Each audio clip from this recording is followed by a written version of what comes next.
আমাদের অশোকনগরে মিনি দার্জিলিং বা কমলালেবুর বাগান খুব ভাইরাল হয়েছে।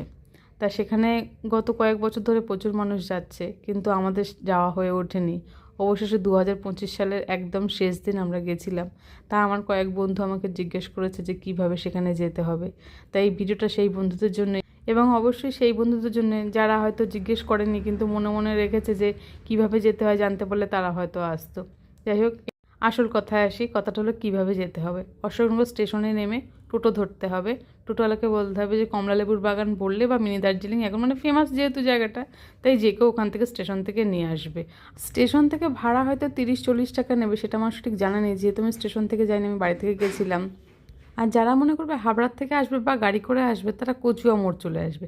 কচুয়া মোড়ে আসলে ওখানে জিজ্ঞেস করলেই হয়ে যাবে যে মিনি দার্জিলিং বা কমলালেবুর বাগান কোথায়। যেহেতু জায়গাটা ফেমাস তাই বলে সবাই দেবে, কোনো অসুবিধা নেই। প্রচুর মানুষ যাচ্ছে, স্কুটি, টোটো, অটো, ভ্যান, সবই গাড়ি সবই দেখি মিনি দার্জিলিং যাচ্ছে। আমরা যাচ্ছিলাম চারিদিকে খালি। কচুয়া মোড় থেকে প্রায় অনেকটাই কাছে হয়।